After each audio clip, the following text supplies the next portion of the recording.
One of the very subtle ways in which I make my BBGs a little bit more scary for my D&D campaigns is I make them modernized. I make them more akin to the characters as opposed to NPCs normally would be. If you look at the way that you portray NPCs in a fantasy game, especially like D&D and things like that, they tend to follow into stereotypes more often than not. So like the farmer has, not a very high education. He has like a southern drawl. A noble speaks with a straight back and uses very flowery, measured manners of speaking. Almost nobody uses conjunctions, instead of saying won't or can't, they say will not or cannot. They're in character, they're in the context of their world. Meanwhile, player characters don't have that. Like if you sit down at a table and you notice how your player characters are interacting with each other, like your players are all talking in a way that, you and I would speak more often than not. Like they usually tend to joke around with each other. They use conjunctions. They're a little bit more loose. They use modern language. And so by comparison, when they're talking to NPCs in game, no matter what, their characters are always going to feel a little out of place, a little meta, a little more special.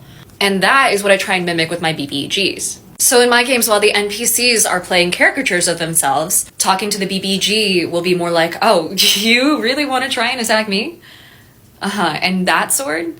No, try it. See what happens. They're gonna see hidden cleverness in the BBG's eyes. They're gonna see real emotions. And they're gonna hear more modern language. And in a very subtle way, that sets the BBG apart from the rest of the world. It feels like they're a little bit out of place just as a consequence of how powerful they are. And in cases like, Curse of Strahd. Strahd is ancient and fucking intelligent as shit. He made a deal with an ancient entity that put him on an entirely separate level of power from everything else around him. And how I portray him is just one of the tiny ways that the players can get a glimpse of just how far above the average NPC, the average world inhabitant's pay grade Strahd is. He's not just some character in a story, he is the driver of the story in the same way that the PCs are. It's kind of hard to describe this in a video, so I recommend trying it out for yourself or experiencing it as a player and see how it goes.